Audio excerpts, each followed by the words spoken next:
Welcome viewers. YouTube channel Lex Consilium foundation से आपका स्वागत है और मैं मेजर जनरल नीलेंद्र कुमार यहाँ पर बातचीत कर रहा हूँ कोर ऑफ इंजीनियर्स के बहुत ही distinguished representative major general A.K. Chaturvedi से। ये बंगाल सैपर हैं। बंगाल सैपर्स का जो सेंटर है रुड़की में, उसके बहुत प्रभावकारी कमांडेंट के रूप में मशहूर हैं और एनडीसी कोर्स कर चुके। उससे पहले इन्होंने एलडीएमसी किया, वहाँ डीएस भी रहे और स्ट्राइव सोसाइटी जो लखनऊ में है और जो कि स्ट्रेटेजिक और डिफेंस मैटर्स में बहुत एक्टिव है, उसके चेयरमैन हैं।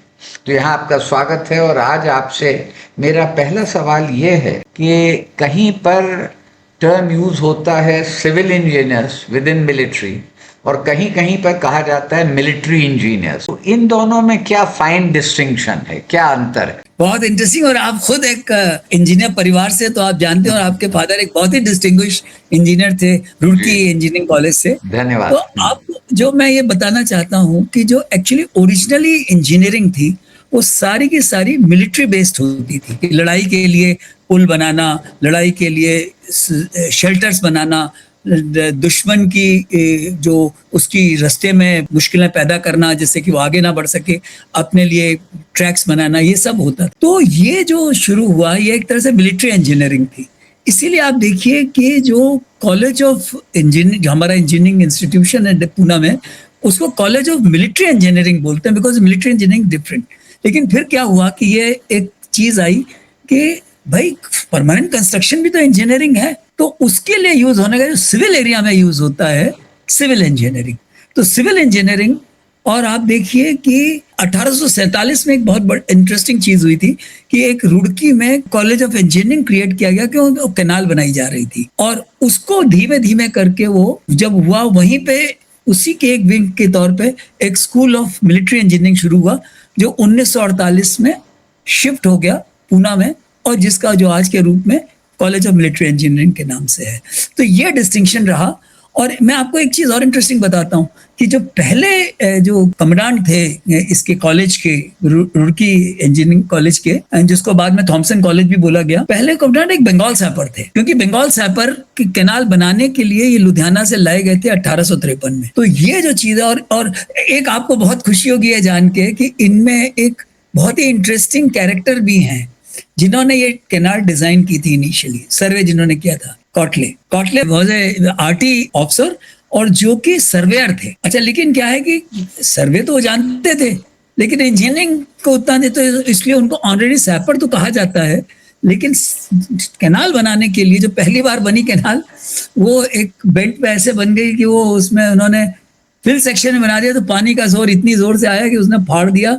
और उन्होंने कहा कि नहीं भाई, इंजीनियर्स की जरूरत पड़ेगी, तो सैपर्स लाए गए, तब वो कैनाल बनाई गई। बहुत खूब। तो आपने दोनों बातें बता दी, सिविल और मिलिट्री इंजीनियरिंग का भी, और क्यों नाम पड़ा कॉलेज ऑफ मिलिट्री इंजीनियरिंग उसका भी आपने वर्णन कर दिया। आजकल दर्शकों को मालूम होगा कि पिछले कुछ हफ्तों से एक मंदिर जो अयोध्या का, जिसमें बहुत आस्था है सब हिंदुओं की, वो अखबार के प्रमुख पेजों पर आ रहा है। तो मैं उसकी बात नहीं करूंगा यहाँ पर, उससे हमारा डायरेक्ट ताल्लुक नहीं है। लेकिन कोर ऑफ इंजीनियर्स का कुछ और दो टेम्पल्स से कुछ जुड़ाव है, जिसमें पहला है डिस्कवरी ऑफ खजुराहो टेम्पल। तो उसके बारे में हमारे दर्शकों को आप कुछ बताएं। देखिए, जो ये मंदिर थे, ओवर ए पीरियड टाइम, पुराने जमाने में क्या हुआ कि एक तो जो शैवाइट वैष्णवाइट्स की लड़ाई हुई उसमें कुछ नुकसान हुआ। एक क्लास वॉर हुई है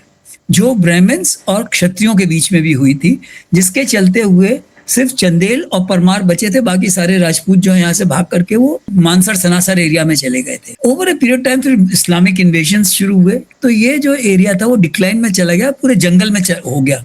इस पे चारों तरफ जंगल था, और इस जंगल के चलते हुए लोग जाके, कुछ लोग जाते थे, पूजा वूजा कर लेते थे, लेकिन ये मंदिर जो थे वो एक तरह से मुगल पीरियड में एकदम से छुपे हुए थे, क्योंकि जैसे कि लोगों को डर था कि शायद ये तोड़ ताड़ ना दिए जाए। तो इसमें एक टी बर्ड करके कैप्टन टी बर्ड थे, मतलब कहना अच्छा नहीं लगता लेकिन हाँ कहूंगा मैं वो एक बंगाल सैपर थे।